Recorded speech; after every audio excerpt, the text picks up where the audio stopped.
School board meeting. Good evening and welcome to the, that's weird. Gentlemen. She's echoing. Going where? Oh. Everywhere. Sorry. Welcome to the October 7th regularly scheduled school board meeting. Call the meeting to order and we'll get moving. We have a pledge. Mr. Boardman. Is it on already? Okay. So this evening, I am happy to introduce two of our first grade students. If Lucy and David come on up here. Well, also just have to say that today is Lucy's birthday, so it's a very special. You guys, come a little closer to me.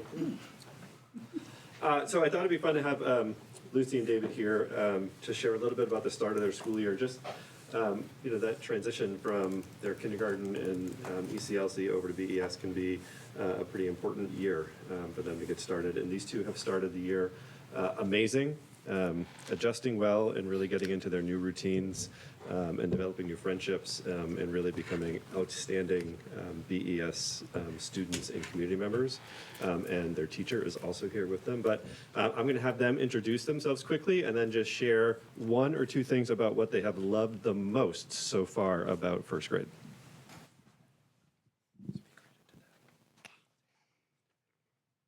Hi, my name is David.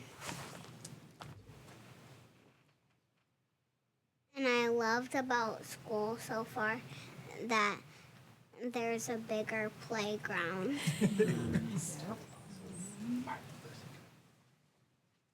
My name is Lucy, and I like about the new school, BES, we do a lot more work. Okay, and what's one other thing that we do every morning over the morning announcement? Do the Pledge of Allegiance. So can we do that now together? Okay, what do I say? All please rise and join me in saying the Pledge of Allegiance.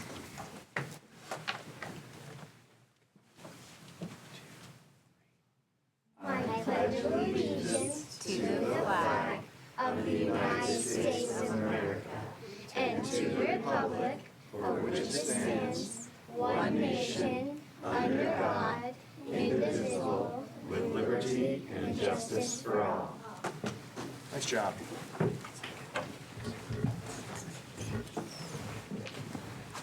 you both for coming. We have a little. Is it?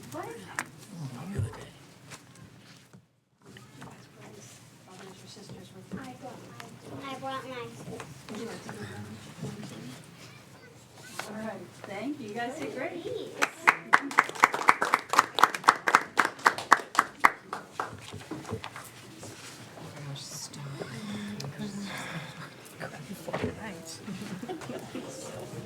Approval of the agenda. Are there any changes to the agenda?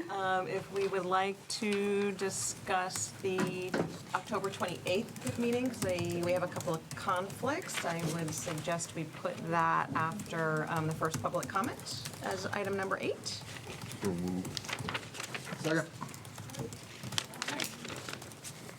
All right. Is there a motion to approve the agenda as amended? So moved. Dose. Any discussion? All those in favor? Aye. Aye. All right. Approval of the minutes from September 2nd. Oh, because they, Yeah, so I was gonna just add that in. We had a little switcheroo mix-up the last meeting. The minutes from the 2nd, you've got the transcript of the minutes as opposed to the official minutes. So what you have now are the formal minutes from the meeting, and then you also have the 16th, public and non-public. You want to do them all together or separately? Was I missing for one? Yeah. Yes, you were. I don't think you were here on the 16th, were you? Yeah. I missed the 16th. We'll do them. I guess we should do Katie them. says you were not. Right. I guess we'll do them separately. He was not here? I don't believe so, It no. says in attendance, so we need to Let me revise just that. double check. I I did don't think non-public minutes, so Garth wouldn't have. Gareth wasn't here, would so not have been here. we need to amend the 16th minutes to have him not attending. You were here in spirit. I'll make a motion to approve the September 2nd.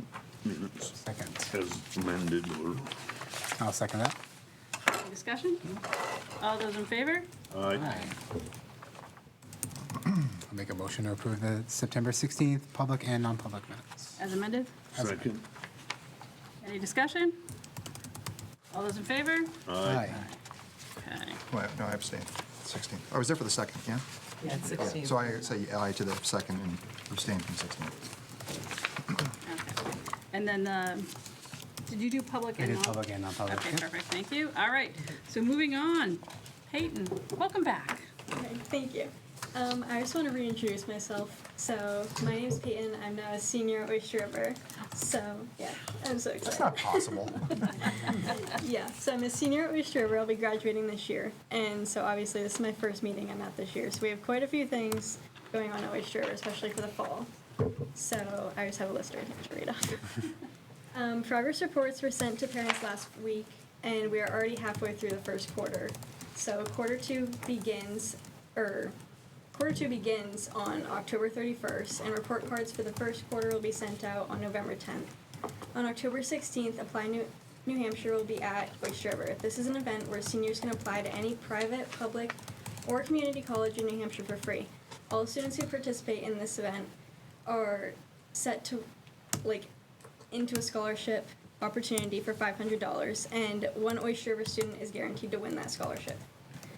Spirit Week is October 20th to the 24th, with homecoming on that Saturday, the 25th. October 27th is Barrington Information Night for 8th grade students and parents who are interested in Oyster River next year. PSATs for juniors are October 29th, and 7 French exchange students are visiting Oyster River for 2 weeks starting next week. Fall sports are in full swing, and all teams have had very successful seasons so far, and many teams' senior nights are soon. And also, seniors are doing senior planning meetings and scheduling all those to be able to make their future plans and college plans. So, yeah. And that's all I got. Thank you. That was lengthy list and a lot of detail. Anybody have any questions for Peyton?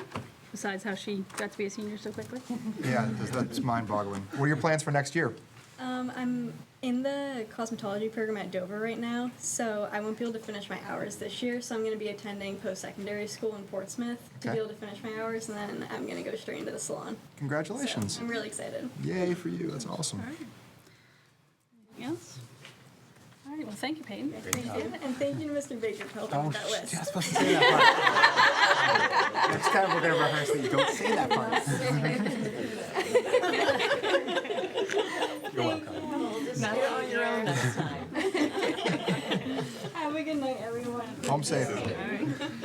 Seeing as we do not have a selectman here, we'll move on to public comment. There is no public in person. Anyone online would like to speak? Raise your hand. There is, of course, another opportunity later in the meeting.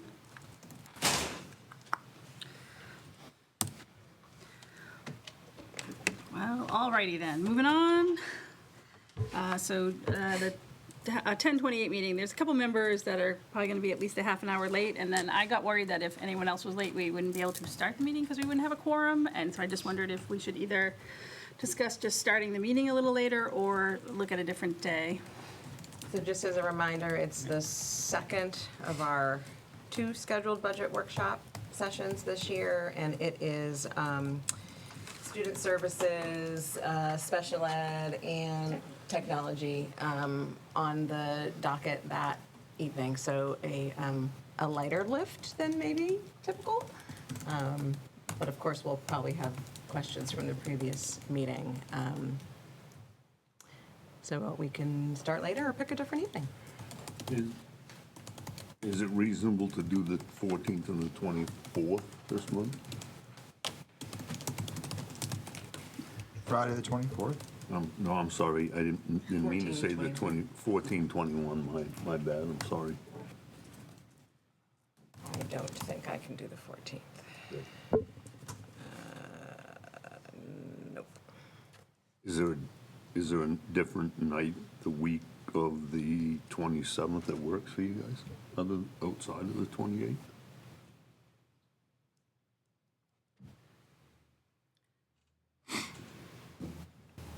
Yeah, 29 and 30 for me, just 27th is or this Barrington Info Night at Oyster River, I'll be going. It's just, so Carrie and I are, we're at the JV volleyball end of the year thing. It's 5:30 to 6:30, so we should be here 6:30, and we can leave a few minutes early and be here at 6:30. I So- can do the 29th. So 6:45 start on the 28th, or 6 PM start on the 29th? I think Jason said they could be here for 6:30. Yeah, I can do, we can be here for 6:30. I'm speaking for Carrie, I'm sure I it just should be wanted to give fine. you a little wiggle room. I'm sure we can make it for 6:30. That's most of the, we'll be at most of the, You'll be at cake eating time. yeah. Right. I can skip it. I don't know if Carrie can, but I can. So I'm fine either way. I guess that would be my preference, just to start a little bit later. But anybody else? I'm mostly retired. I don't care when you. I can do it. Not driving a bus at 6:30? I hope I'm not driving a bus that time of night. 6:30? Sound reasonable to folks? All right. Especially with Carrie not here, I don't want to switch the day, because then we'd be in the same spot if It she might cause a can't new make it. problem. Yep. So, all right, so the 28th will move to a 6:30 start. And we'll Will you update all the just highlight postings. that when you send the agenda? I out? will, yep, Otherwise, I'll be sitting here at 6 o'clock. yeah. Me and Garth will start the meeting and celebrate. All right, now to the really good news. Yeah, the super good news. All right, so you have some information in your packet. I have a lot of reference material tonight, so I'm going to be flipping around, so bear with me.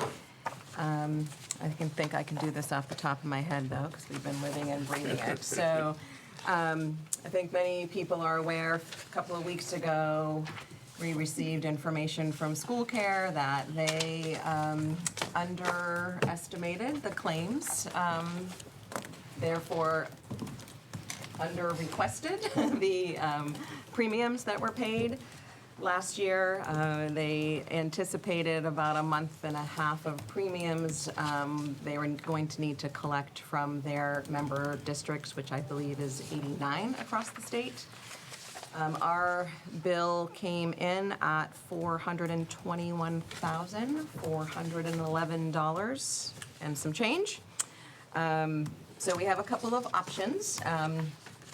You can see in the notice from School Care that the payment terms are due upon receipt, so I don't know about everybody else, but coming up with $422,000 is a big lift. The grace period allows us to not accrue any additional interest if paid by December 31st. Interest beginning January 1 will be at a rate of 0.5% per month on any unpaid balance. And if we do not pay or come up with our intent to pay or a payment plan by May 1st, then they will not pay any claims submitted by staff members. Final deadline to pay is July 15th. So if we wanted to cross into 2 budget years, we could plan for part of that and do that. But again, we're paying interest of 0.5% on a pretty big ticket item in order to do that. So we do have some options. We have been notified that we are permitted to amend our DOE 25, so the financial statement where we close out after I audit at the end of the fiscal year. We did turn back to the town to offset the upcoming tax bill, $366,150. So that would pay the majority of that if that was if we chose that as an option. And we'd have the remaining around $60,000 to take out of the current operating budget and make a decision when we get towards May and June, depending on where our bottom line sits, as to whether we needed to tap into contingency, if obviously school budgets can't go in the red, or if we were able to continue to absorb that throughout the year. Really, we have to pay it one way or the other, and we're either tapping into last year's funds or upcoming year funds. It's, in one hand, not the other, really. So it's just a matter of where we want to put that burden, I guess. I have a couple of questions. One is, what, and I apologize for not knowing because I wasn't, but when you had the holidays in the past where money was given back, how was that? Where did that money go? So I clarified this with Vicki, the percentage that the district paid stayed with the district, and then the percentage that the staff paid had to get divvied out amongst participating members, whether they were a single, a two-person, or a family participant. So the money went back to them.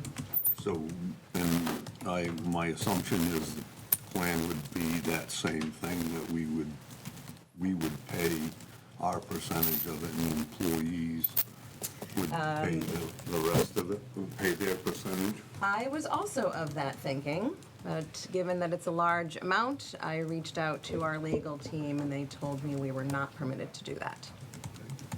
We have that legal guidance here? Yes, it's in your packet. There's an email there from So, Dean Eckert and Abby Tucker. I don't see anything about the employees. yeah, I guess I don't understand how they would stand there and say that, It's not in those emails, Maura?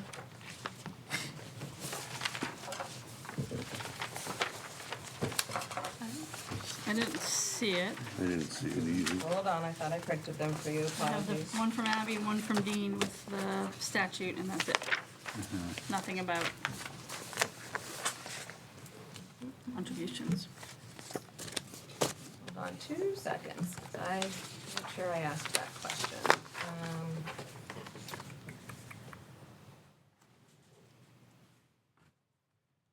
All right, so after Dean sent the statute,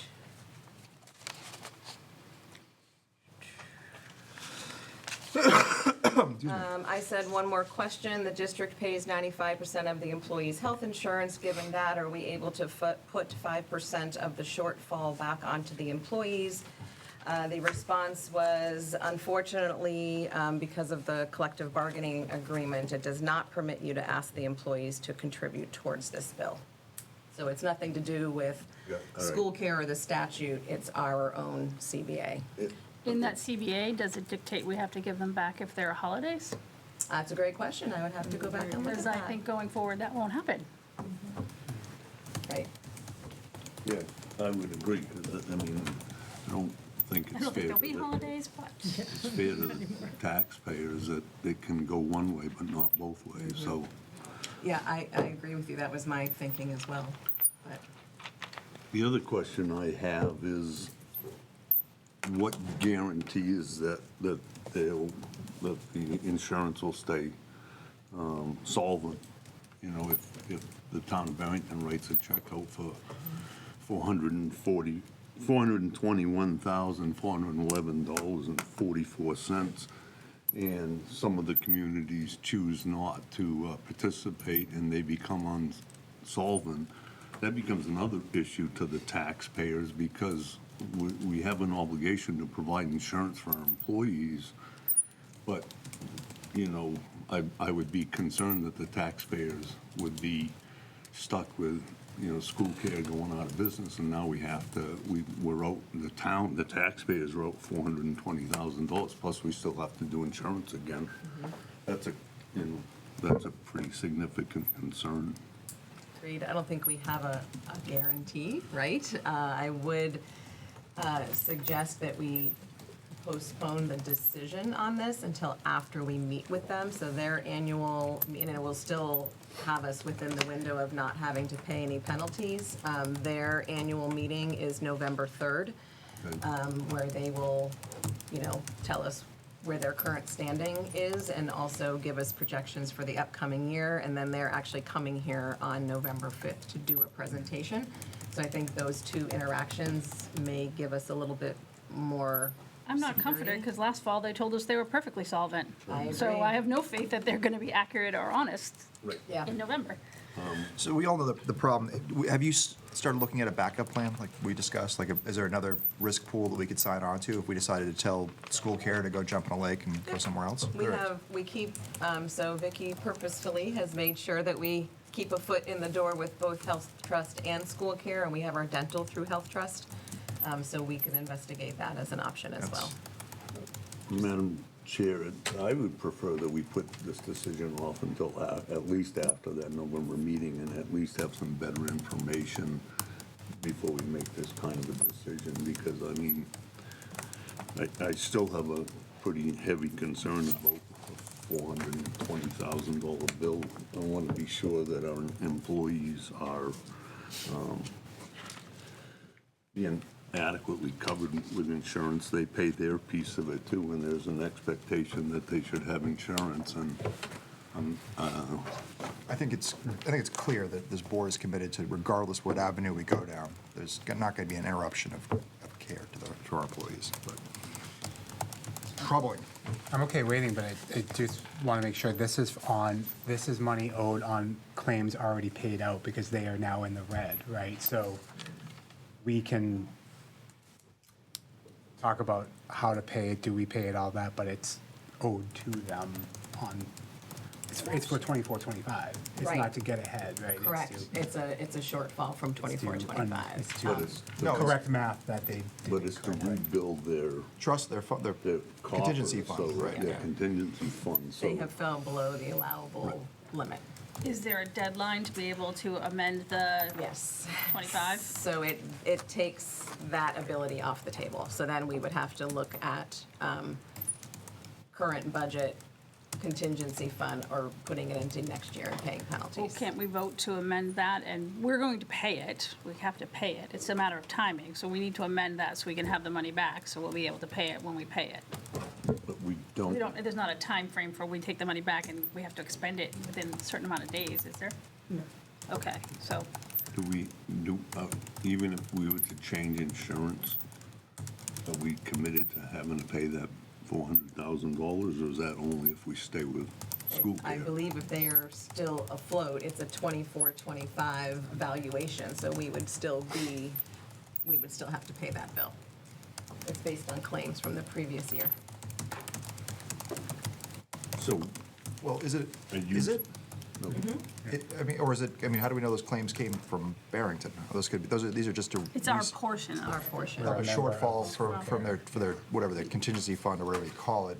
But those might not have been expenditures coming from Barrington. No, but it's for their expenditures, so So they're here's the sharing the pool. wealth, they're giving it to everyone. I would like to see also clarification, if that's the case, that if the district chose to go with a different insurance carrier, are we still on the hook for that $420,000? Because if we are, then that certainly changes how I would consider voting. We can't change insurance carriers for this year, can we? We're under contract, and, like, if we work with Health Trust, it'll start July 1, right?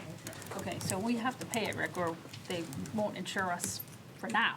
And our They'll employees stop need paying claims insurance in- now. Well, as of next year. May. They'll May, stop paying yeah. claims in May this year until we're whole with them. And then they'll take us to court to get us to pay, and And then we're not paying legal fees. Yeah, I think Maura's onto something about amending the DOE 25. Because it's a non-option if we don't. Right. Because they have to do tax rate setting. Without the DOE 25 in approved status, then Connor can't set the tax rate for the bills that are coming out in December.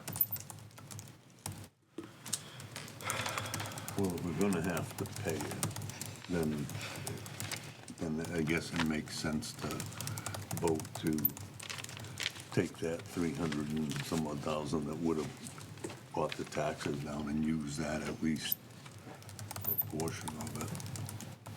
is that a formal motion? Yeah, I guess if we're gonna be stuck, then that is a formal motion. Second, Any discussion? Okay, all those in favor? aye. Okay. So that's to. Regrettably, Yes. Annoyingly.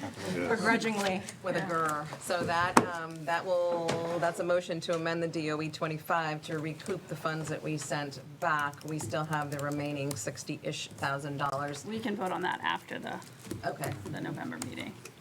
But Rick, just like, my understanding is like in Dover, it's well over $1 million that they're looking for, so it is proportional. So I No, just want I folks get- online to understand. Yeah, no, I it's get not- that piece of it. My two concerns were, and both of them were addressed. If we're on the hook for it, we're on the hook for it. Yeah. So it really doesn't, unlike you, I don't trust them. They stood there and told everybody last year that they were clean and green. At least Health Trust stood there and said, We're struggling. you know, we're gonna struggle, and we may or may not be in business, and school care stands there and goes, yeah, no, we're good to go. And to send something out in writing that we're not gonna pay claims, Have they done, how often, do they do this often? Is this unheard of? This Yeah. is, okay. So I think it all has to do with the insurance changes that they made in the state of New Hampshire. So since you're in the room, Vicki, a rhetorical question you don't have to answer now, but I wonder if we think about do we need to do like a health benefit reserve account or something? It's funny, because we've been talking about that. Rainy day fund for health insurance. Yeah. I mean, there are many districts who do it not for this kind of extreme case, but they have a little reserve for things like, you know, you never know when people are going to start to take the insurance, go from a single to a family plan, and the cost difference can be pretty sizable. So I know that's a pretty typical thing to do, so. Yeah, we should have a reserve for that, and I know the town does. Does it feel good? Alrighty then. All right, town district collaborative meeting.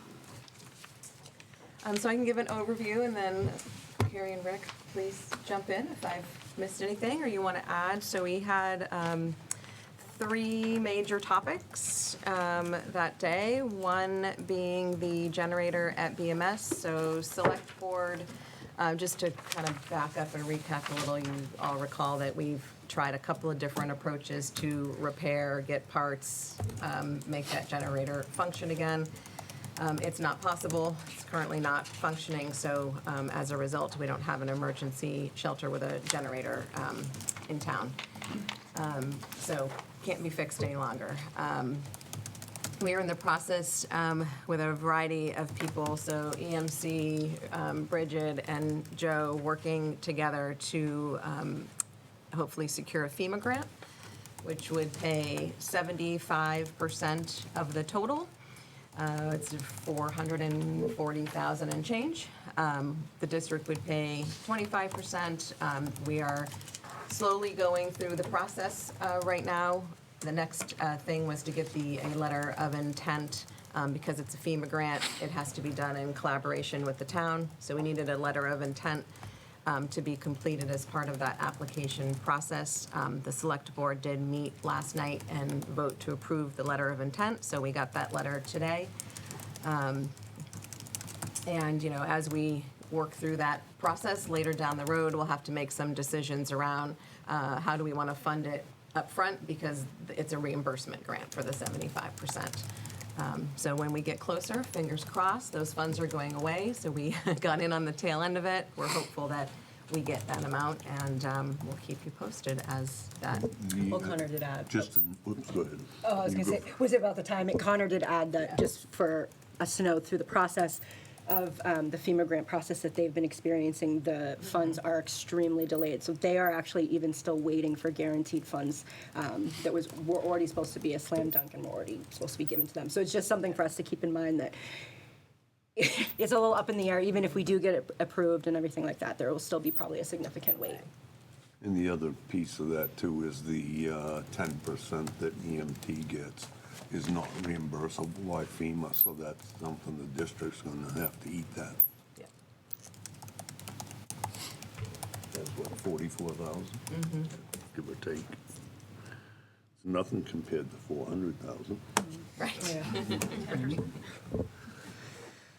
We talked about the health insurance collaboration a little bit, and mostly just talked about the struggles that we all just talked through, and then confirmed the annual meeting on the 3rd, and then the presentations happening here on the 5th.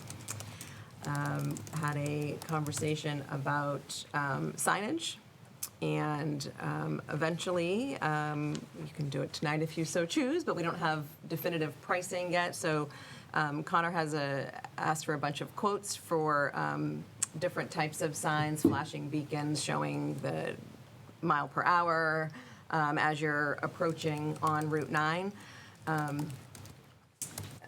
They have agreed to a 50-50 cost share, so we would need to have that vote at some point for that cost share, if you all are agreeable to that. The town will fund static signage on Malago and Ramsdale to also indicate school zones. Can you just, when you're putting quotes together, I think they make them signs, them flashing signs that are solar powered. So it might be worth looking at the cost of those two as opposed to having to run power for it to be. And the other piece of it was asked last night at the selectmen's meeting, how we would, if we were going to have a flashing light, how would we be sure, like if we're on vacation next week, how that would get shut off?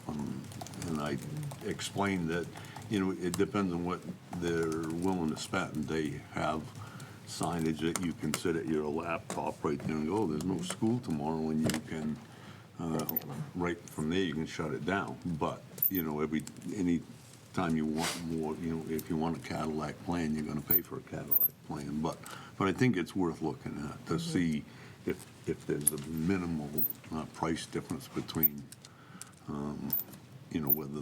whether the light flashes at 8 o'clock and 7 o'clock in the morning when school's not in session for the week off or whatever, versus being able to sit here in the office and do it. I think it's worth at least looking at them prices.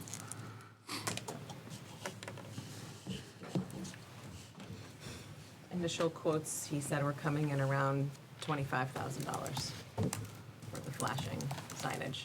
He didn't mention solar, so I'm not sure about that piece, but we can, You can just touch base. yes, absolutely. And just to piggyback on that, I did notice last week, police presence in the area of the middle school in the morning, to monitoring speed. Hope, the signs say I think it's a 45-minute window from 7 to 7:45, that the speed limit through that area is 30.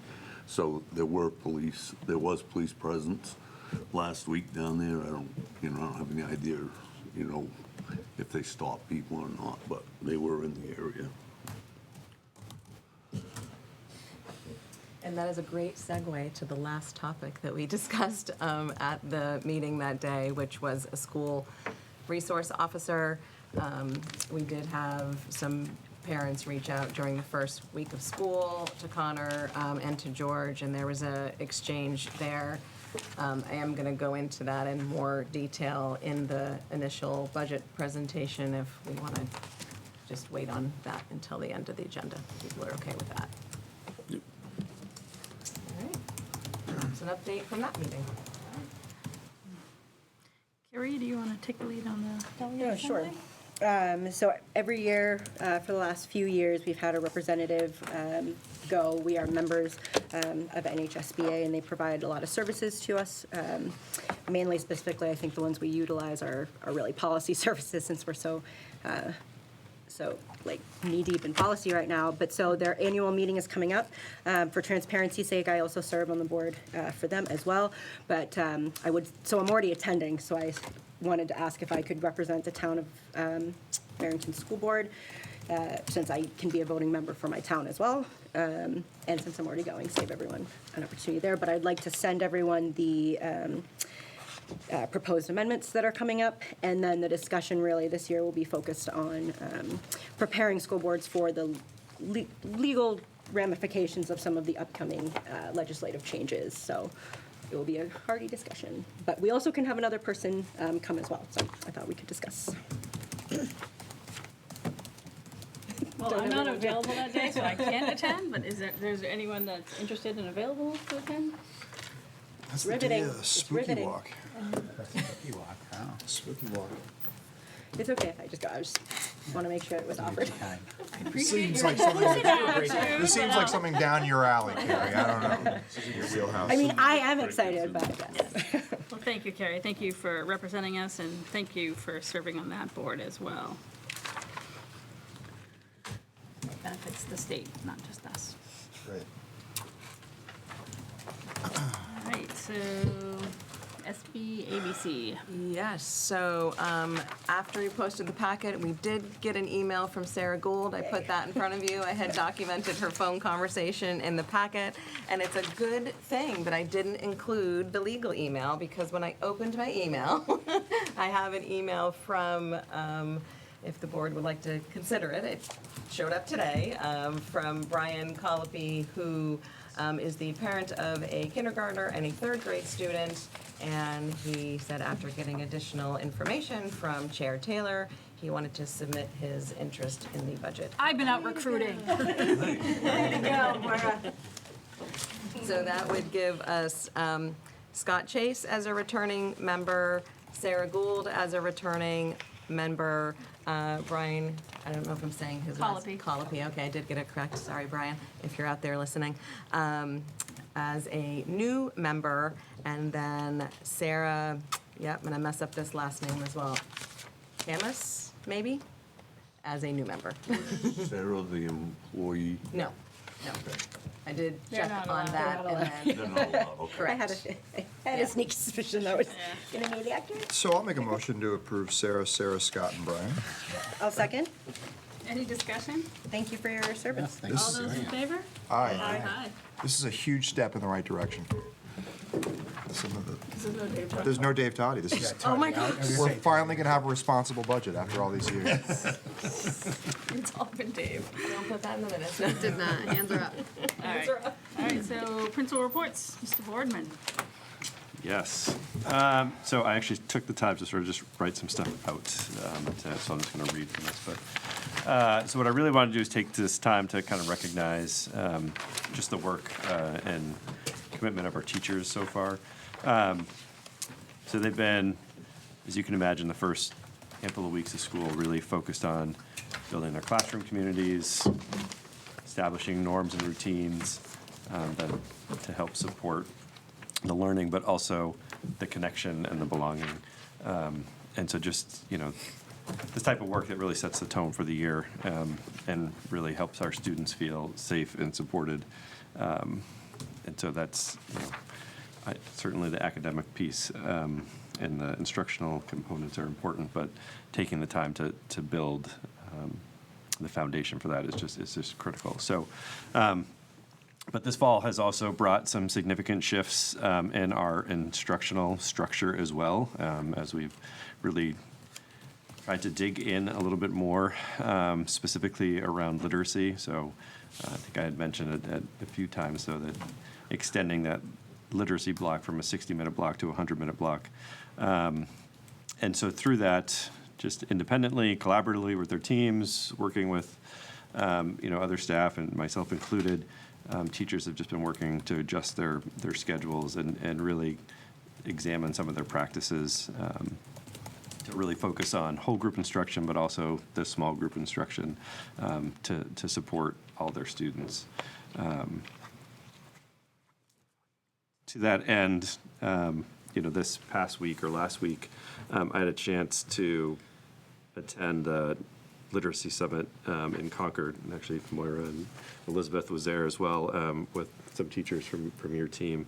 And I think, two of the sessions that are really, I think were just really helpful for me. One was around it's actually like the science of learning, right? So everything right now is focused on the science of reading. So just the components of how do we teach kids how to read? And this particular session was like, that is obviously very important, but also almost equally important is like the science of learning and what are the teaching strategies that no matter what you're teaching, we need to make sure. It was just a really helpful reminder and something that I'll bring back with me to the classrooms and work with the teachers on, is just kind of remembering that part. The other sessions that I really took stuff from was the whole notion of our multi-tiered system of supports and what that looks like. And actually I spent some time, Moira, talking with somebody from your school district as well, and just being able to hash it out and talk about what's working, what's not working. And in particular, when we think about the work that we're attempting to do and have been doing for our students who need additional support in that Tier 2 model, and how we can sustain that and support those students so that they actually do make growth. And, those are the kids who I think when you look at some of our data, we're constantly wondering, like, is what we're doing making a difference for them? So I just thought that was super important and just really valuable. So outside of the instructional component, obviously the other side of and the major goal for us this year, other than literacy instruction specifically, is just the behavior side of things and the implementation of the code of conduct. We've been using time during our team collaboration time to review the code of conduct and go through scenarios. Our MTSSB committee has already started preliminary looking at some of the behavior data. Teachers have been, I would say, going above and beyond, helping us to continue to make sure that we're documenting all the different kind of behavior and the ways that things that they're actually managing in the classroom that we typically are not aware of, so that we can really make sure that we have a better handle on what's happening and then be able to assess that data just based on what are the trends, what are the areas we need to focus on. So I think through all that, I feel like it's just a lot, and I feel like that's something we constantly talk about with the teachers, is that one of our focuses this year is to ensure that as we sort of keep asking them to change or think about changing the things that they're doing, whether it's instructionally or behaviorally within the classrooms, that we also want to make sure that we're acknowledging what are the things that we can kind of like take off your plate, right? Like, it's not, we can't just keep dumping stuff on. We need to think about what we can take back. So I just am really grateful and proud for our staff, just for what they've been able to do and continuing to do it in a professional, collaborative and dedicated way. So I'll leave it at that.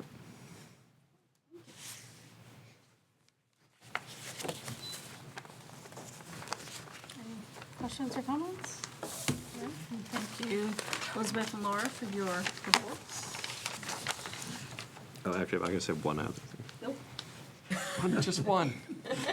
We actually, today, and it wasn't in here because it just happened today, and I'm looking at you, Chief, and I know that you weren't there, our first grade students, we're fortunate enough to have our fire crew come down and work with kids it's Fire Prevention Month, but specifically this week is National Fire Prevention Week. So we had our fire drill, but then, kids just being able to interact with the staff and the trucks and the suits and the masks, and it's really important to build those connections. So thank you to our fire department. And I can say from past times of being there that's something the firefighters look forward to every year.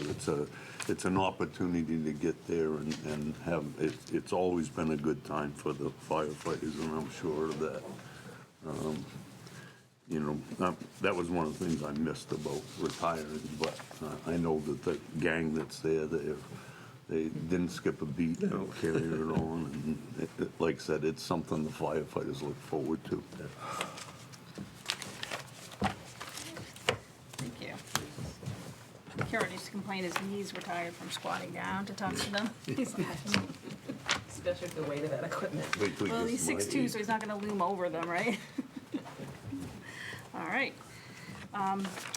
Thank you, SAU administrators, for your reports as well. A lot of light reading material. It's a big packet. All right. So we're up to budget planning. We're up to budget planning. All right, so Jeff's gonna project, and I have a bunch of notes in here, so here we go. So before I jump in, this approach, I would say, is a bit different than previous years. We haven't really had to pause and look at declining enrollment before. We're there. I think other districts in the state have been there for quite some time. We've had our years where we've had little pockets of smaller classes, but we are now on a 4-year downward trend. So we will jump into that a little bit later. And, you know, there's 3 major things that are playing into that. You know, we're an aging state. We have declining birth rates overall. We're just not having as many children and big families as we used to. And families are also engaging in other schooling options, such as EFAs, education freedom accounts, homeschool, and private school. You know, the other piece to really keep at the forefront is we all know that our community is realizing a significant tax rate increase this year. So it's incumbent on us to be the best fiscal stewards that we can. All right, so having said that, we will jump in. Outline for this presentation, the process, our mission and vision, our goals, the traits of a highly performing district. We have some new requirements, regulations, new state and federal mandates on the table.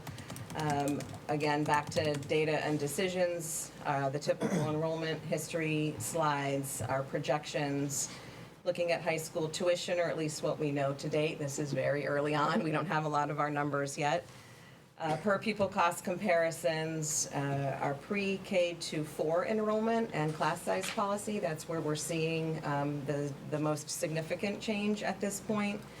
An update on capital reserve balances and grant funding. And then we have some overall budget comparisons to just poke at tonight. So Vicki did a very rough default, because again, we don't have things like healthcare rates, Dover tuition rates from for this current year haven't come in yet, and things like that.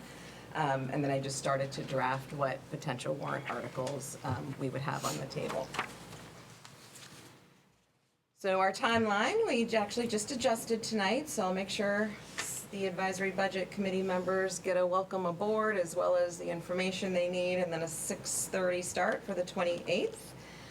So this just details the lines that we will review. The 21st and 28th are dedicated just to budget workshop. The 4th, we will review the final lines, because they're much smaller lines, in addition to doing some regular board business. And then we continue marching through into December as usual, with our hearing on the 6th, deliberative on the 7th, and voting day on March 10th.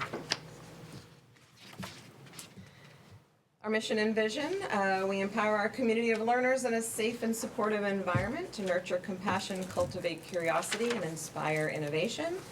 And we as a district are striving to be a community learning and growing together, giving students roots and wings. And I would say, to pinpoint even further, our main areas of focus this year are certainly on academic growth and student engagement, as I like to call it, as opposed to behavior. Little word shifting there. So just to refresh people's memories, these are our 4 overarching bucket areas for our 5-year goals. And, you know, state and federal requirements in conjunction with our student enrollment, and these goals are what drive our budget process.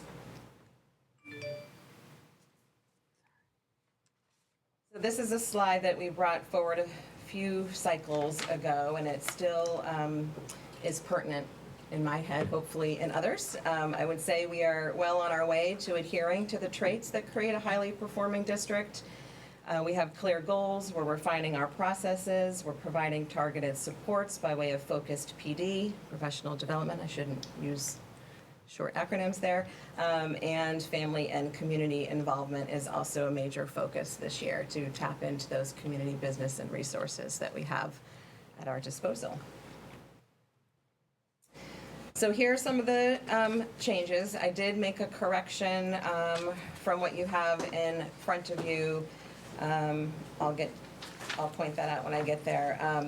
So we are now required to have a line item in our budget for open enrollment. So you'll see that added. We'll put $1 in it for now.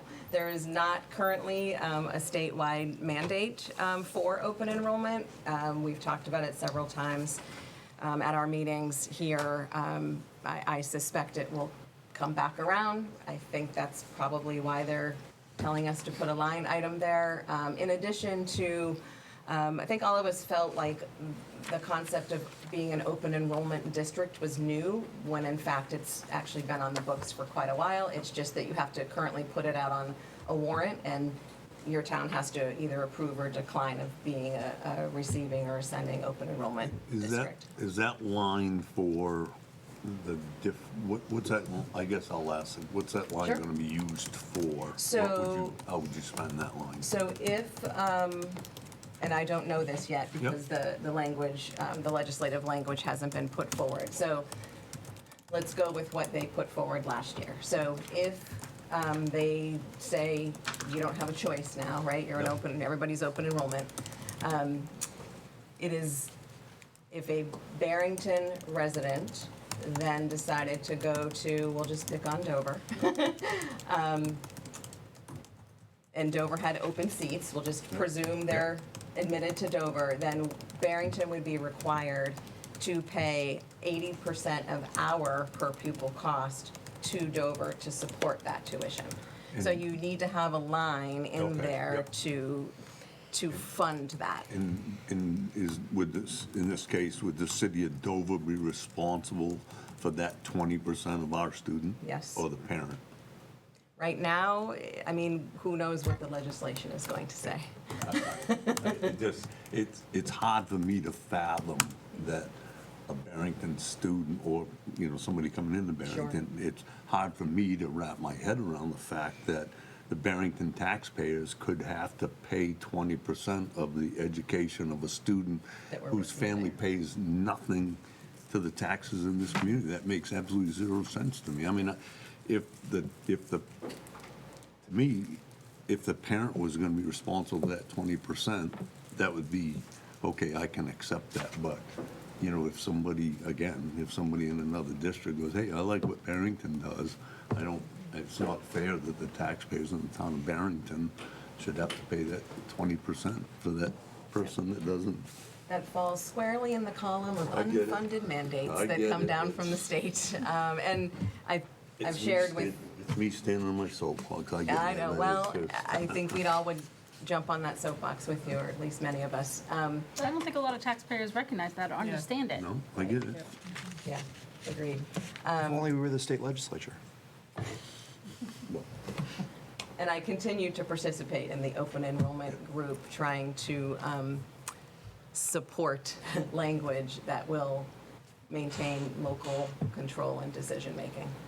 Maybe, So, we'll see. if nothing else, maybe, in some of the organizations that you belong to could take a position to say, hey, look, 80% comes from the district that the kid's coming from, and the other 20%'s got to be paid by the parents. It doesn't matter where it is. I mean, you shouldn't make the taxpayers in any community pay for somebody else's kid. I would say all of the ones that I'm familiar with that are based in education are staunchly against it.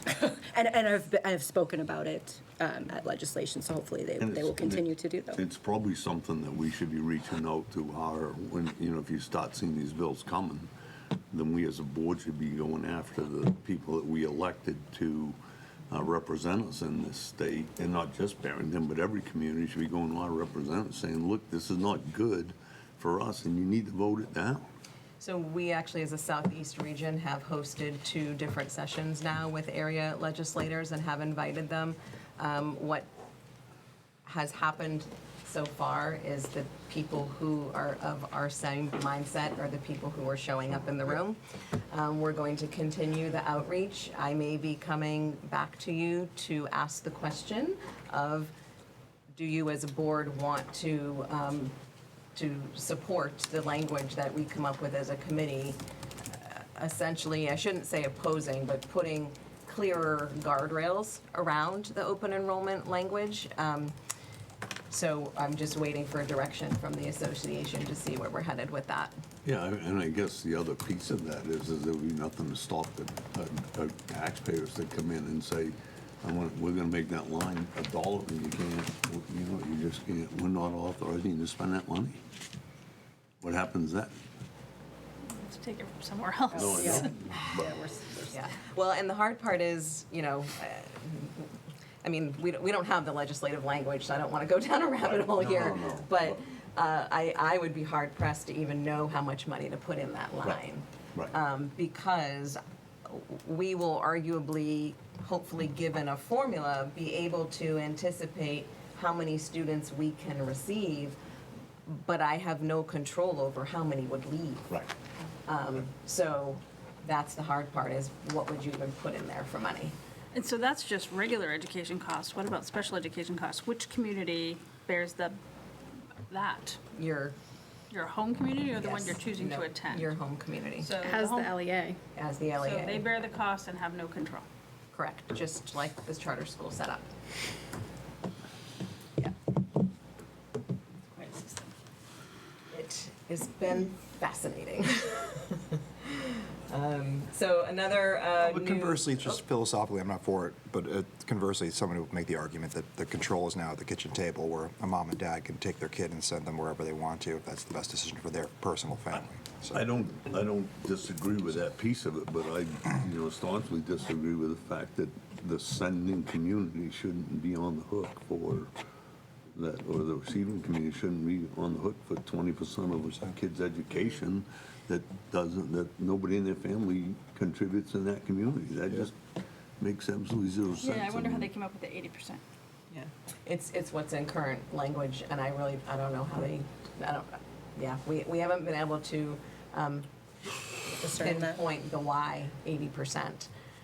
They haven't pinpointed who gets to determine if you have a seat or not, right? Correct. Yeah, they still haven't figured out that formula, nor have they provided any direction on how that formula will be. And if there isn't a consistent way it's being done, then, I could say, I have 2 seats, right? So I would imagine they're going to come up with something. I just don't know what that something is. That was one of the pitfalls that we all pointed out. Another new requirement is prior to the hearing, and it has to stay up through the deliberative, is the posting of educator and administrator salaries over the course of 10 years, base salaries, not benefits. So Vicky's been working on that. Does educator include paraeducators or certified staff? Certified staff. We are also now required to put on the ballot, which for us would be prior to warrant Article 2 for the operating budget, our per pupil cost as it is compared to we would just post our per pupil cost, but it's to show the comparison to the state average. And then also our SAS proficiency rates have to be posted there as well. Just a standalone or a comparison? Just a standalone, here's the Barrington numbers. Can we put a comparison? I will find out for you. That has been a question. I, Everyone posting it alone is going to look terrible, right, but if you post it against the state state average, average. it will look good. yep. I believe we're only permitted to post our proficiency rates, which is the same as the per pupil cost. Because, like you just said, if we could say, here's Barrington's per pupil cost and here's the state average, we run just under at the middle school level and a little bit under at the elementary level. And then the same thing with SAS proficiency rates, we're more comparable when you look at the state average. But if you look at a percentage and you have no context, Are we allowed to, are there any restrictions on what we put in the voter's guide in relation to that? well, the voter's guide is up to us. There's no restriction there's no- there. So I okay. think that's a great place to put some discussion as well as the posting of the salaries. So you're not allowed to put any kind of information or description next to it. Maybe but you can put it in, as I often do, my newsletters, and then we could put it in the voter guide as well. As an aside to that, they were talking about last night, Len Turk, I was talking about with the board last night, but they have an electioneering thing that got voted down last year, but it's come back up this year. And there's some question about whether you're going to be able to do a voter's guide at all. And that's the issue that the selectmen took, was it's like, we've always done a pretty vanilla, we haven't pushed anybody in direction one or the other. Here, if this is what you're voting on. And it's frustrating to them that they're sitting there going, we're not trying to push you that you should vote for a particular, we're just trying to tell you here's what it is. It's information. Len didn't have an answer as to, he said there is something coming up, but, so that might be a Okay. moot point. That is, That would be unfortunate, and I know that they're pushing on that side to make it so that you can inform the voters, so. so this I added more informational than anything, but it just shows that they're continuing that thread of the language that's in open enrollment. So right now, Career Technical Center students must be granted access to regular classes at the high school where the CTE is located, and the sending district would pay 80% of their tuition. So I kind of have a question there, right? Like, well, what does this do to our tuition agreements? So I sort of jokingly, not in a ha-ha way, right, said to Dr. Boston, who's the superintendent in Dover, like, okay, Christine, so I'm gonna cross-reference my enrollment and look at all my CTE kids, and I'm only required to send you 80% tuition from now on. We certainly would not do that. But it's just adding another layer of setting up, contentious relationships, competition between area districts as opposed to collaboration. Well, in a case like this, where we have students that go to Oyster River and choose to go to CCC, who's the sending district? We are. So then Oyster River, that's a spot that had been at Oyster River that the student's no longer attending if they take the class. It's just a mess. Well, and it's a mess because think about that. You bring up, that's why I put this on here, right? We pay Oyster River a full tuition for a student to attend. They then go to Dover CTE. The student says, hey, I need English 12 to graduate. Instead of spending time on a bus, I'm going to stay and take my English 12 class at Dover. We now have to pay Dover that portion of that class, which then means I have to negotiate with Oyster River to reduce the tuition for that portion of that class. So it just becomes this very convoluted, uncomfortable financial situation. Another layer that I just found out about, and this is where the correction comes in, I had put over 5 years, but it's being reduced over an 8-year period of time. So the Hold Harmless grant, which is part of our revenue stream, is being phased out 20% at a time over the next 8 years. So this year it's going from $308,000 down to $246,000.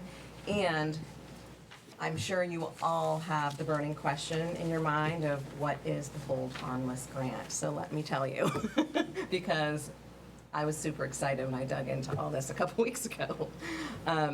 So the Hold Harmless grant was created in 2022 to ensure that districts realized 104% of the previous year's adequacy amount per pupil. We do not qualify for the Extraordinary Needs Grant. And as a result, we were under the 104%, which is why we got the Hold Harmless grant. Now you're going to ask me, what is the Extraordinary Needs Grant, right? So we don't qualify for the Extraordinary Needs Grant because housing prices in Barrington are too high and our free and reduced number is too low. So it was a mechanism in there to ensure that there was a quality district to district dependent on house prices to ensure that we had 104% over adequacy year to year. Does that make a little bit of sense? I know. It has been an interesting process so far, let me tell you. Those are some of the things we just need to keep in mind and plan for as we go through this. So some of the data that we need to review and decisions that we need to make, the enrollment and demographic studies conducted by NESDEC, despite our shock and awe, have held true. I think if you think back to 2 budget cycles ago, we were sitting here talking about, with Joe, with Banwell Architects, and, in not, hair on fire fashion, but really contemplating having to rework the elementary school because that's where we were seeing the population increase. Last year it was, we've done our legwork, things have stabilized, we're okay, and we've been tracking the number of students moving into new builds. However, our school-age population is declining at the K-4 levels, despite the building increases that we're seeing as a result of those topics that I mentioned earlier, birth rates, and making different choices for schooling. So we do have a 4-year trend now of sub 100 students at a grade level. We're below class policy size at the K-3 grade level and grade levels, and we have to ask ourselves the tough question of, is it time to look at that and potentially downsize? We came to you 10 years or so ago saying, hey, we're busting at the seams at the ECLC, and made the decision to add into the budget another preschool and a kindergarten teacher, and the town supported that, and now we're on the flip side of that. So just need to have a good, transparent conversation around that. We also have the reading, writing curriculum adoption that is mandated for July 1 that we need to look at this year. And then over the course of the dozen years I've been here, we've talked about a school resource officer a few times. We've had other priorities that have taken a front seat to that, and given that we've had some, community question interest in that conversation, it's time to have the conversation again. So I will dig into that a little bit more in the upcoming slides.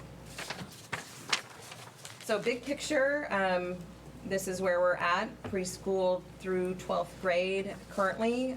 You can see the trend there, but this doesn't tell the story, big picture. We need to go deeper to see what's really happening. So if we go to the next slide, here's our preschool through 8th grade enrollment. We do get enrollment studies from NESDEC each spring, winter and spring, so they actually just asked for this year's data. It's not due till December, so it won't come out until after the budget cycle is done, but I have last year's included in your packet, and then also the March 2023 demographic study. So big picture, BMS is stable for next year. All grade levels are above 100. ECLC has slowly been trending downward, and BES, I think I've already mentioned, each of the 4 grade levels will be below 100. So just looking at some of the NESDEC information, these numbers, we've had a couple of move-ins, move-outs in the last couple weeks, so I know that kindergarten's like at 85 right now. My numbers on this sheet are 84, but it's pretty close. So as an example, NESDEC's projection for this year's kindergarten was 91. We have 85. First grade projection was 89. We're at 92. Second grade was spot on, 94, 94. Third grade projection was 89. Our current is 91, and fourth grade projection is 114, and our current is 117. So they have proved to be remarkably accurate, and they do a 10-year projection, and then they update us each year. And when you look back over a 10-year cycle, they're spot on. So I really thought that we would see change given all the new homes being built, but we have not yet. Not to say we won't. There's some bigger ones getting ready to happen. So overall, we currently have 1,378 pre-K to 12, and NESDEC projected us at 1,368. So there's only a 10-student discrepancy there. All right.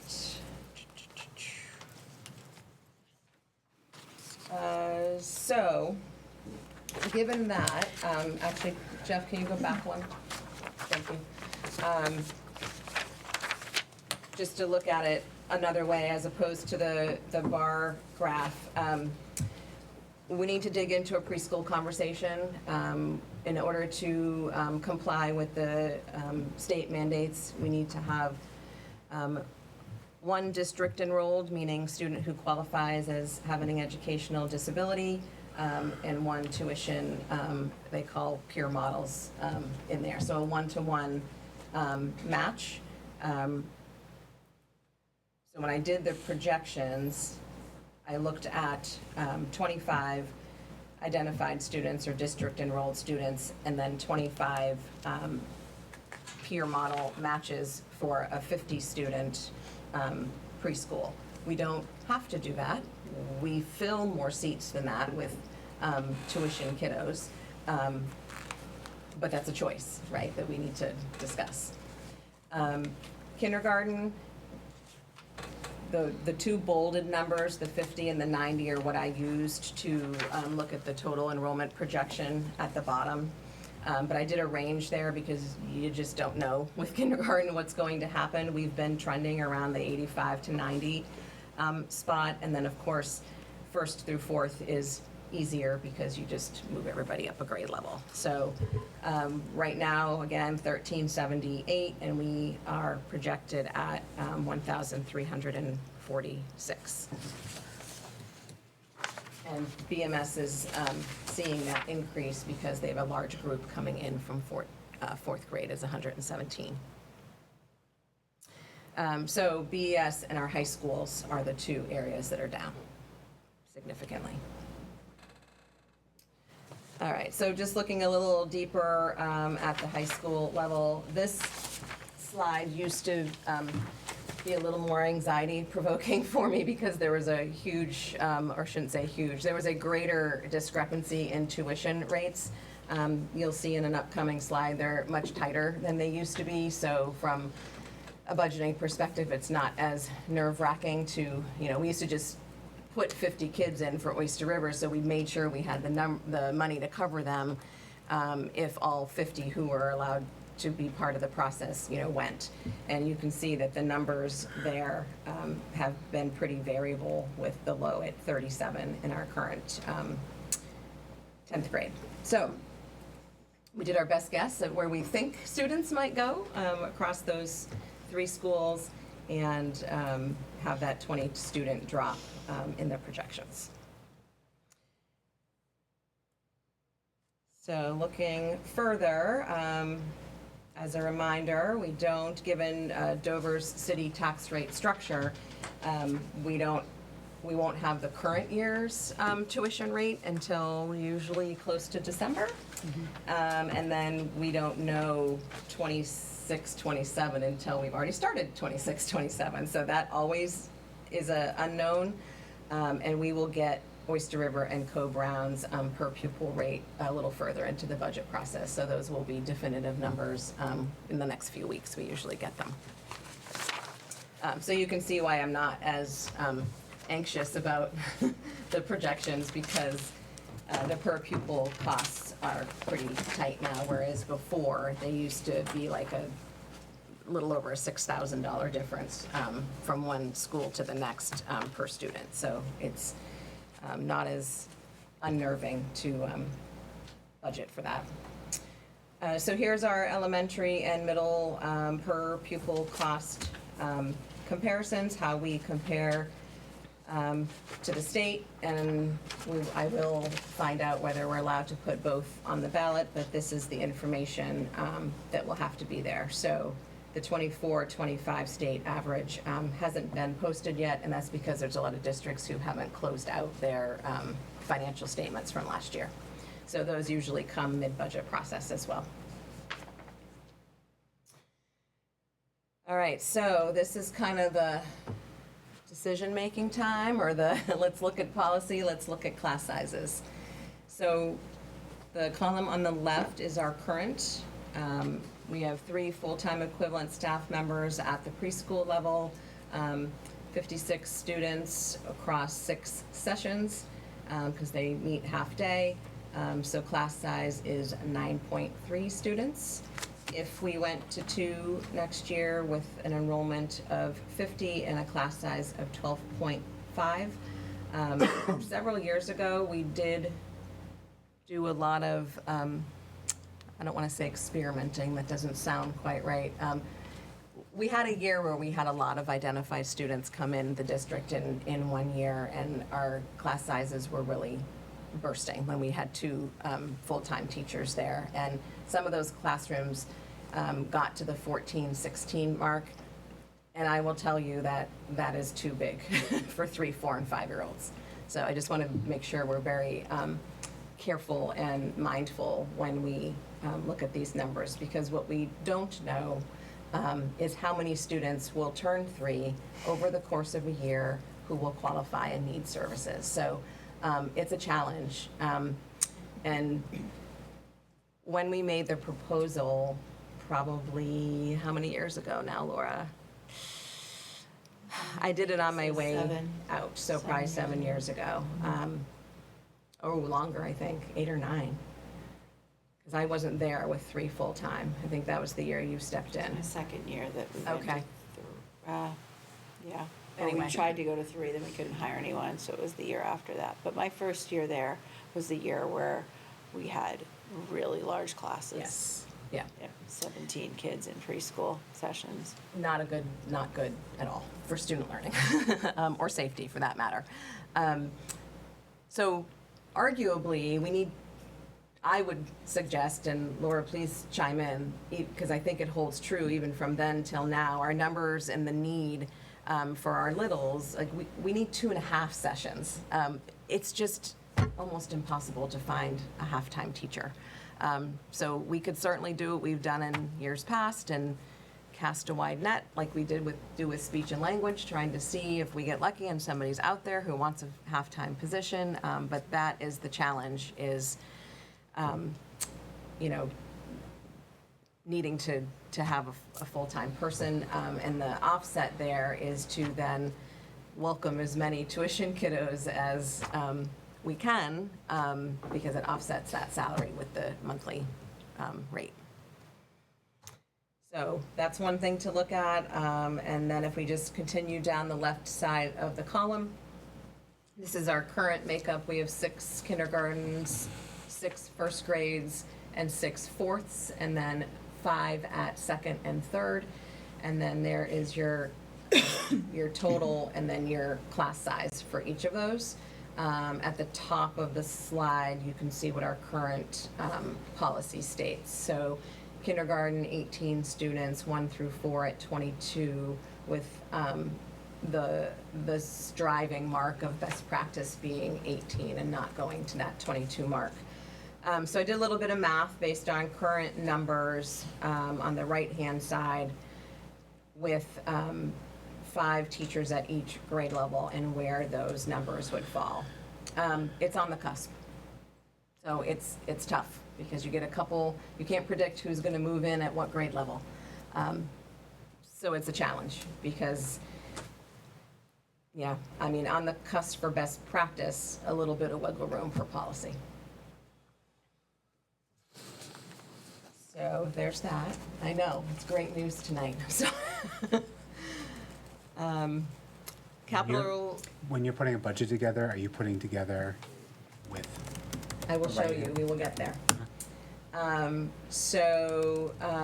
Capital reserve account balances, we haven't done anything with them this fiscal year, so $1.5 million and change in facilities, a little over $500,000 in high school tuition, special ed, $518,000, technology, just under $85,000, and the civics experience fund at $9,400. Grant funding is making me nervous right now. We just heard from the state that we have confirmation that all of the funds from the federal government have been dispersed to the state, so we will be made whole this fiscal year. My concern is, of course, we have positions in our grants. So you can see the history there. Right now in 25-26, they've only given us partial allocations, but that is because literally they just got the full allocation this past week. So we expect those to be coming forward pretty quickly, and they will be pretty comparable to the 24-25 numbers. And then that 22-23 year, if you move one slide, Jeff, please. All of those extra little grants that we received were leftover COVID funds that other districts didn't use that we went after that year. So those are not long-standing viable grants. They were just specialty grants that they created that year with extra ESSER funds. All right, so before we go there, back up. I just want to touch on the, I didn't make a slide for it because we just were in some preliminary conversations about it. I did give you a handout. We just had a conversation at the leadership team. You know, those of us that have been there a while have had this conversation a few times. You know, what would the use of a school resource officer look like in our district? So district-wide, right, so this isn't like necessarily what anybody's proposing, it's just current use and potential need around traffic. So right now, we ask the police department for support one day during the opening week of school for emergency drill training. And I will say it's been fantastic. Well done, in-depth training the last several years. 1 to 2 hours per month. This isn't something that happens regularly now. When we ask them, absolutely. Or if we do, the state comes in and does tabletop exercises with us, they participate. But in order to maintain, you know, staff knowledge and being ready for an emergency, we would anticipate 1 to 2 hours a month in each building for emergency drills, tabletops, meeting with grade level, the guiding coalition team so that we can make, or the administrators, you know, admin assistants, like all those procedures around re-notification, if you have to go off-site, those pieces to make sure we're all in concert with each other as far as our emergency plan and what we need to do. So about 20 hours a year. The first 3 weeks of school, we routinely ask for traffic presence at all 3 schools. And then over conversation over the years, you know, periodic presence would be helpful so that people, like they're doing traffic stops right now with the new signs, you know, yes, you need to pay attention to these signs. Yes, there's presence. Yes, you might get ticketed. And then at BMS in particular, the DARE program happens 5 days a year. And then up until this year, we have had bi-weekly meetings with an officer to collaborate on student and families in need, so about 15 hours a year. So from a district perspective, about 40 days across the entire year. And I will say one of my concerns, so if you look across the state, very few people have a resource officer when they don't have a high school. If they do have a high school, it's often shared amongst middle and high school. And yes, activities do happen down in the elementary school. It is challenging for me to say, yes, we need a resource officer when we have so many other needs within the buildings with students and academic need. So not to say it's not a good idea or I don't support it, it's just hard for me to put it as the top priority. And I think the last time we really dug into this conversation was the year that we were deciding between that and a social worker, right? So it's been a while. So I just figured it's a starting point for a conversation. But so in adding a resource officer, some of this stuff would fall in their duties, but not all of these, right? The stuff on here, this Yeah. would be what I would say we would want that person to do.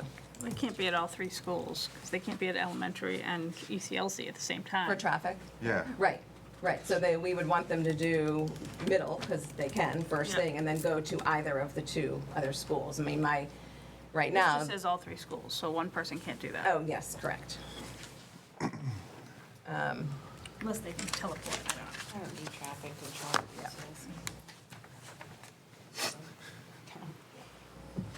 I know, when that rec department gets humming up there, you don't know.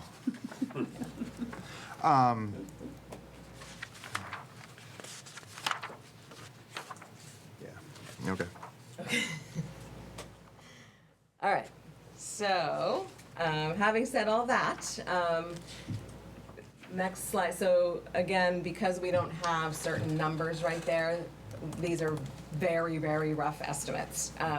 First approximation of a default, so like I said, things like health insurance costs and Dover tuition aren't in there. Right around just over 33 million, which would be a 2.43% increase over this year, and then a first approximation of a proposed using current staffing levels, including an ELA adoption, just a 1 year though, not a 6 or an 8 year plan, a 1 year ELA adoption, would be a 3.37 increase. One versus six. So the things that comprise that increase, the BEA contract that was out on a warrant has to then be baked into the default. Transportation and food service, so these are the things that are in the proposed. Transportation and food service increase. We know certain things are going to go up, like general supplies, foods, tech licenses, utilities, so there are 6% increases in those areas, and then we have non-union salary and benefit increases in there as well. So, those numbers, like I said, are a very rough estimate at this point, because we don't have all the info. So what the warrants would look like, if you recall, last year the voters approved moving the moderator, the clerk, and the secretary from 1 year to 2 year terms, and so now that that was approved, they would go back on for 2 year terms, because we can only do them for one, from last year to this year. The operating budget, the paraprofessional contract, the language for if that warrant were to fail, the facilities capital reserve, and Joe and I need to go back and update the long-range planning on that, because there are some few things that have shifted since we've talked about that last year. And then if we cost share the school zone sign, and warrant 7 would be anything else we want to put out to the voters. The sign you said was $22,000? Connor has quotes out right now. He said they're coming in around at 25,000. So our portion would be $12,500, and we do that as a warrant article? Because it is, I mean, we could choose to put on our budget, but if the town's putting it out on a warrant and it fails, then they can't pay their portion. Why would they put it in a? Because they put everything out on a warrant. That's how they do their budgets. Put it in your budget. 45 pages I know, long. yeah. You go to vote. It's a sign for your road. I mean, we can certainly go back to the collaborative meeting and ask that they put it into their operating budget once we have the dollar figure. But at the initial conversations indicated a warrant article. Okay. And the same thing with the school resource officer. If we were to entertain that, then you're looking at a warrant article so that people can make that decision independent of an operating budget. In your collaborative meetings, is it the, how do I phrase this properly? Is the town eager to see us bring on a school resource officer? Yes. Ah, go figure. Okay. We're gonna find an officer who only wants 40 days a year. No, the initial proposal was a They don't want to 50-50. pay for the traffic. Yeah, the Currently initial salaried. Proposal was for a 50-50 share, and so Elizabeth and I had a meeting with chief and deputy chief. Wasn't supposed to be about a school resource officer at all, but we digressed. And became concerned because there was some information put out on emails that made us feel as administrators in the district that we were the ones saying, no, we don't want that, which is not the case. And so we shared that at the collaborative meeting, and I shared that with Connor because we meet monthly as well. So that was the original ask, was a 50-50 share between the district and the town. And I said, but I don't need them 180 days. His next If I can- recommendation is that we do a 50-50 share warrant article on fire protection for the schools. You know, that's. If I can interject, so the conversation went for quite a long time, which is the purpose of the committee, so no slight. Rick and I both felt at the time, jump in if I'm wrong, that before we put the cart before the horse, let's actually discuss with our board and discuss, no, first with administrators, what are we even just talking about for need? Then have it come to the board to discuss, which is the point that we are now, and we directed Deanna, before she spends too much of her time on this in the middle of a very difficult budget season, just to identify what are we really looking at, nitty-gritty, and discuss it with us first, rather than committee. We felt like that was most appropriate. So this is the result of that, and And I think it was pretty clear in the meeting that we looked at is with a, basically looking down the barrel of a $2 or $1,000 increase that it's gonna be in your December tax bill. There's no getting around that. And when, people start to realize that, you get a 25% increase in your tax bill, and now when you start putting budgets together, and I think that, in the collaborative meeting, we discussed the fact that, there's things that are just gonna have to get told no. not because we don't value safety or believe it's a priority, but I think that there are other conversations and other procedures and operational fail-safes that can be put into place to address some of these issues that don't need to be so formally put on the taxpayer as a half or even a 40-hour necessarily position at this point. But that we're definitely open to continuing the discussion. I definitely made the comment that if you don't keep talking about something, you know what I mean, all of a sudden you need it and you're not prepared for it. So we're certainly welcome to continue that discussion, but this first initial scrub of our need came up quite short of 50%. And so what we were hoping is that we could bring that to our next discussion to just express that. At this time, maybe it's not. No, in the past, I've expressed a desire to explore a resource officer. I really have. I just don't want to see it turn into just the school all of a sudden budgeting for something that the town traditionally has and probably should be paying for, which is traffic security on its roads. Right. So, and I could be wrong. Like I'm not. Well, I think it comes back down to a staffing issue. Yeah. And I think if you look at, consistently, if you go back and look at the meetings, and I'm kind of a little bit shooting from the hip, but when you look at the numbers say the town of Barrington should have 15 full-time police officers, and we're not meeting that number.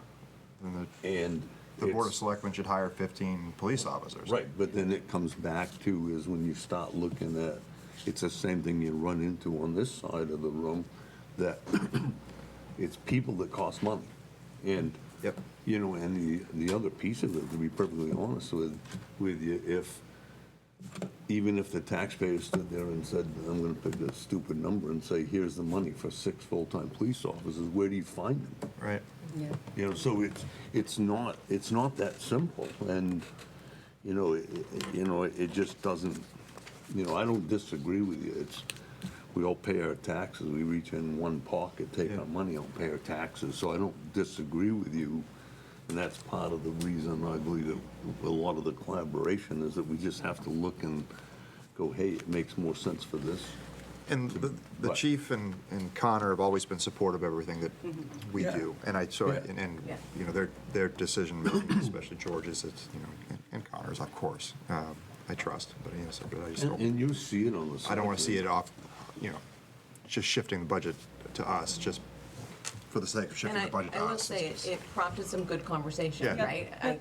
We all sat and were like, okay, what does it look like in your building? What is the need? How had we been currently utilizing them? And I will say, they have been unbelievably gracious over the years. They're awesome. By Really. coming over, Absolutely. participating in meetings, and, they're short. They're at the point where they just can't say, we're gonna send an officer to you every other Monday to regroup at the middle school for a half an hour or 45-minute Right. meeting. So this is the first year we haven't had that.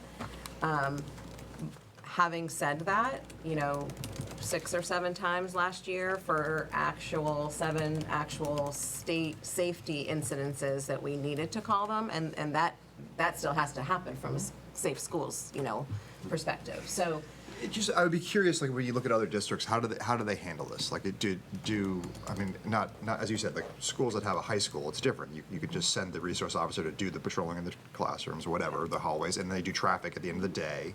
That's great, but, districts like ours that have just a middle school and elementary school and an ECLC, is it the fall on the town to provide those services in traffic and whatnot, or is it a shared responsibility? In which case, if it's shared, that's something we should entertain, for sure. it's different in every district. Yeah. It's hard to pinpoint. I mean, even if not that I want to open a can of worms here, but even if you think about plowing, I talk to fellow colleagues and they say the town fully does it. Yeah. Done, right? Well, that used to be the case. It's inconsistent. It's local control. It's local control. I was gonna say, it's local control. Yeah. Well, and I appreciate that they're short, and I appreciate that there are officers who do things for the district, and I'm not opposed to sharing some of the costs for what they provide. But if they're not providing 50% of an officer to the district, I'm not in support of providing 50% of the expense. That just doesn't make sense. You wouldn't do that in any way. They are very willing to say, you have this officer all day, the 178 or 184 days that staff are in district, right? And we would utilize them summers, holidays, weekends, the rest of the time. I don't feel good about recommending that because I do not truly believe we need every single day school resource officer support in our pre-K to 8 district. But it's worth having the discussion. I think that could be a win the community could see. But I think the and issue- just let me finish my thought, Chief. I'm Oh, sorry. sorry. I'm just okay. I'm sorry. Because I think if you are providing safety, both traffic-wise and within the school buildings, some people might see a benefit of that, and the rest of the time, if it solved a staffing issue for the town, and there's something else that we've collaborated on, it might be a win. I'm not saying it's the right answer. I'm just saying it's worth having a discussion. I'm sorry, Chief. What were you? No, and I guess to kind of piggyback on that is that if the police officer, and I'll just say that he or she is assigned to the middle school and has 2 hours worth of work a day, and they're kind of sitting there for the other 6 hours Yeah. doing this, it's not gonna be too long before they're gonna stand there and say, you know what, maybe I'm gonna go somewhere else and work and Right. be a police officer because these other 6 hours, I'm not doing something. So it's a double-edged sword. for sure. And anecdotally, that is what I hear from building level administration in other districts. If they have a resource officer and they don't have a high school, if it's assigned to middle or elementary, that there just isn't a full day's worth of work there, and they're sitting in their office. So it would be incumbent on administration to then create opportunities for student interaction in an already packed day where we Yeah. struggle to even get the appropriate amount of literacy and math time in that we already need. So I just don't know where that would, All right, well, so we're going to continue this conversation, right? Can we find an officer that teaches Latin? so, having said all that, do you have any druthers for how you'd like us to move forward? And we typically put together binders and binders of information, but without putting forward, positions, increases, there's not a lot of data to populate a big 3-ring binder right now. So of course you'll have a default, you'll have a proposed, There's some, utilities and health insurance backup information and things like that. But given, so it sounds like school resource officer, we're gonna continue the conversation with town side. Position-wise, where do you want me to go, nitty gritty? I'd like to see it proposed with current staffing levels. That's a big conversation, and I don't want to plan to make it like to reduce force if we are not prepared to. That's just me personally. Yeah, listen, I always ask for data stuff, and I trust numbers.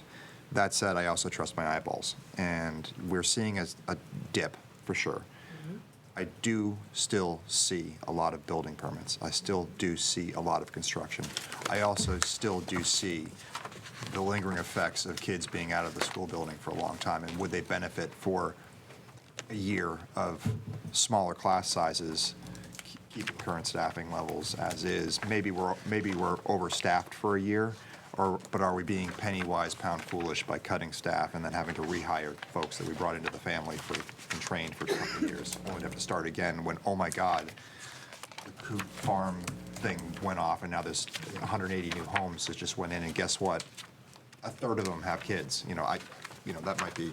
And I do appreciate that statement in that there's an educator shortage out there, Yep. right? And we have struggled to fill positions, so And I'm not saying that's the way I'm going to come down on it right now, but I'm Yeah. saying that I think it's a responsible way to look at it, which is, you don't throw your staff over the side of the boat just because you see a little bit of a rough ocean for the next 12 months.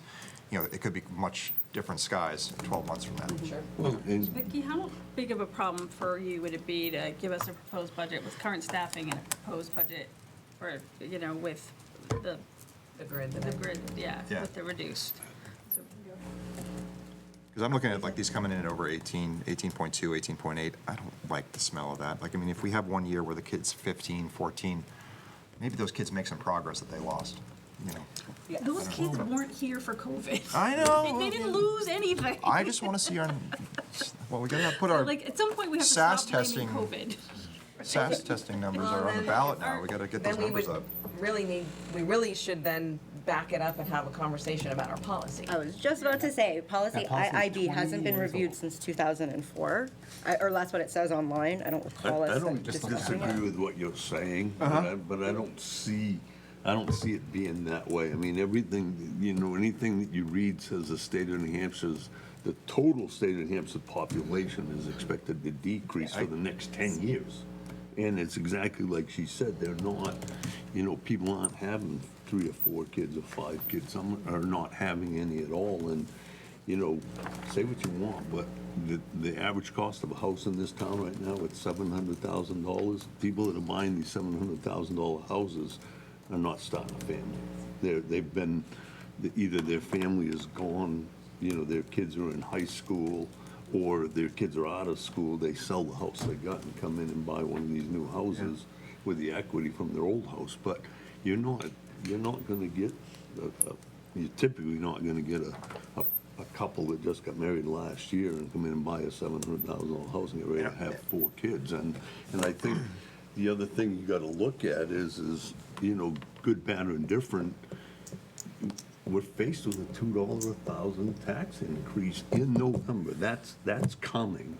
And now you're gonna stand, people in June, when they got their tax bills, they got their tax bill based on last year's numbers. This December's tax bill is going to be a $2 a thousand increase over because of what we spent in March, what we decided we wanted. At some point, the taxpayers are gonna stand there and look at whether it's the school or the town or the county or whatever it is and say, how much more do we dig out of our pocket before we start saying no and nobody's gonna get anything? And I definitely hear what you're saying, because I don't think anyone's like, yes, I want to pay more taxes.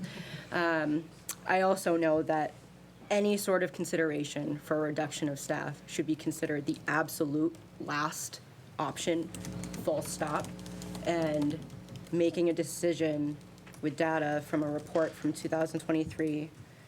I know we're getting an updated report. I'm just saying that I think that we're having a very early conversation and trying to put down an exact answer when it's still up in the air. And quite frankly, I don't want to be responsible for a reduction of staff of 3 people or more when we might need to turn around and hire those people back, and that's really detrimental. So I think taking our time, and like, I really, really agree with what Garth's saying, that if our numbers are a little lower in a classroom for 1 to 2 years, the benefits to that are being able to probably really fulfill some of our goals with a much narrower focus. We have some pretty harsh goals that are, not harsh, sorry, pretty difficult goals for us to achieve, I think, especially with some of our behavioral discussions that we've had.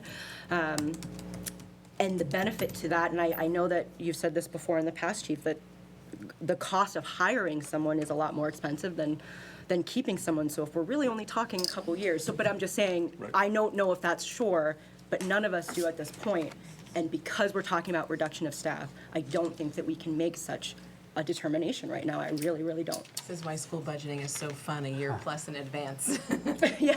And to Carrie's point about revisiting the policy, I'm all for revisiting the 18 being that's our best practice, right? Is 18. Our best practice, Yeah, so which is much lower than the states, which is at 20. They removed their class size. Okay, so ours is at 18. numbers.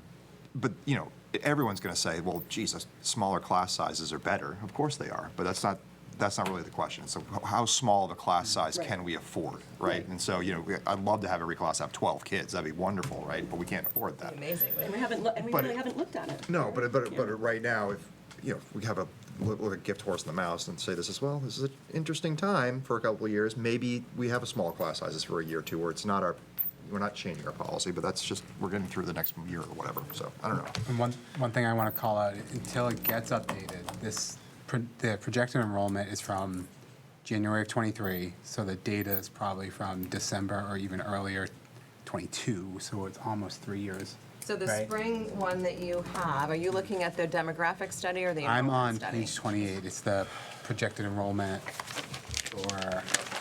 So that was just done last year, which would have Okay. been last year's October 1 count. Okay. So we will use this year's numbers. So we just got the info from NESDEC saying, populate these tables and we'll give you a new report. Okay. But we won't get that until Right. after Okay. the, yeah. So Right. Because so of the course. enrollment projections that you have are just last year's numbers, not this year's. Okay. Yeah, so it's not from 23, it would be 24, 25 numbers that we got last spring. Maybe that blows up what I was thinking. Yeah, I mean, unfortunately, Think about it. those things are always a year behind. Come on. And I'm not a proponent of reducing staff. I do agree with Carrie that it should be a last resort, but I also want to point out that we have some pretty small class sizes this year, so doing it for next year is not just 1 year, we've already had it for a year. So while I believe my role on the board is to act in the best interest of the students and make decisions that I think are going to be in their best interest, I also have to be a good financial steward. And so I just want us to keep those kind of sometimes dueling responsibilities in mind. That, we have some pretty small class sizes now. We do. And so, That's why I felt like I had to bring the information forward. It's not in line with policy, and we just needed to have a good conversation about it. So a couple of things to clarify, though, before we end. One is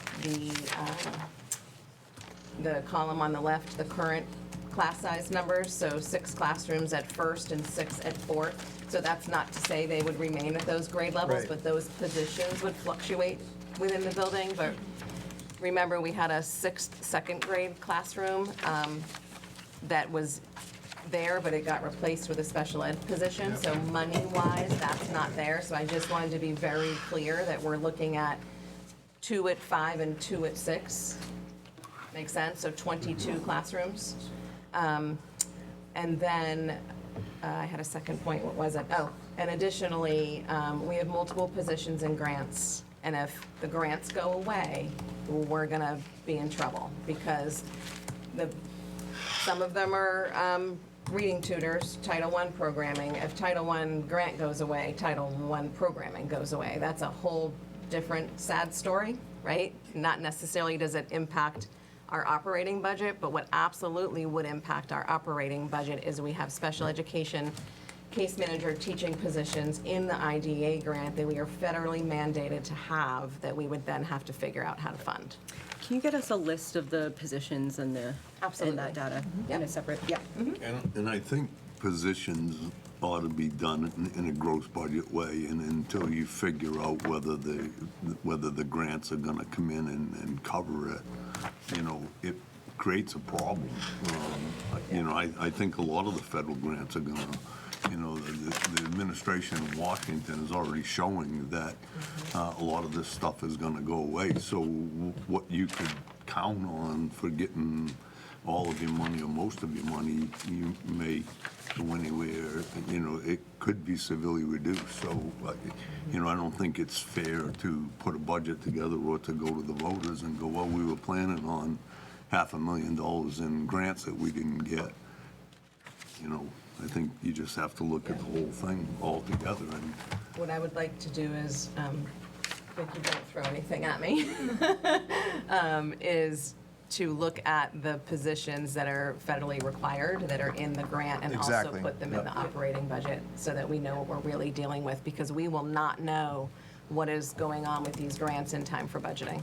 Well, I think that would like to, not put it in the budget, I was thinking we put that all in a list. So if you're talking about these teaching positions that we're going back and forth about as far as class sizes, and then list which positions may or may not be financed through the federal government, or which ones are not required anymore, then the choices are gonna come down to between class sizes and Gotcha. keeping, Okay. you know what I'm saying? Yep, so Yeah. instead of running another whole Right. budget, we can just sort of one-to-one them. Yep, gotcha.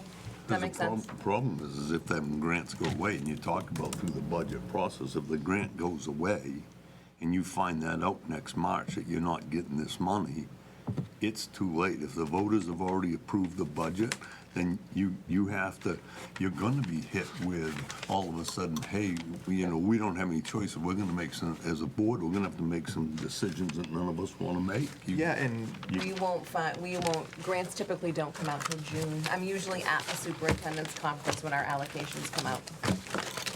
I think they're gonna be severely reduced. I really do. I I don't think wanna, they're you know, gonna go I think that, you know, if you look at the current administration down there, that, he's, you know, he's definitely anti-education. Yeah. All right, So- I'm gonna turn into a pumpkin. Yep, I hear you. Policies. There's one with minor edits. We wanted to just make sure we added to, it is the unauthorized use of communication devices. The edits or additions were on page 2. I am doing this right off the top of my head. It was, we had put parents and we wanted to add guardians, and then we wanted to designate that a Saturday school would be for middle school only. Thank you. All right, I make a motion to approve for immediate adoption, policy JICJ, unauthorized communication devices revision. Second that. Well, it's already been adopted, Yeah. right? It's just the revised. It's just the revised, Yeah. yeah. Yeah, it's been sitting there because it had to be. We've right, just been any- tweaking it. Any further discussion? no. All right, all those in favor? Aye. Pumpkin. I make a motion, Please make a motion. I to make a adjourn. motion to adjourn. Second. Can we talk about plowing for a minute? Oh my All God, those in stop. favor? Hold on a second, Can we public talk about comment. plowing for a minute? Oh, sorry. Oh, that's It's right. not on the agenda. Yeah. It's not on the agenda. It is not. Neither is adjournment. Oh yeah, neither is adjournment. We're just here Apparently, we're forever. sleeping over. We're here Oh my All right, gosh. public comment, we still have no Sorry, public Laura, in you're- person. You're They stuck ran here out for the of night. space. No one wants to see that in about 10 minutes. Yeah, they didn't want it to go to 3 pages. Anyone online want to speak? Going once. Going twice? Sold. All right, now a motion to adjourn. I motion. Second. You say emotion? I said I motion. I motion. Can you All right, all defend those that? in favor? Hey, you took my clip. I just watched these my hardest Whoever loss. made the motion to amend the agenda to add the discussion about the 1028 also added the second public comment and the adjournment. Whoever that was. All right. Emotion, emotion. It's the fandango. Thank you, everyone.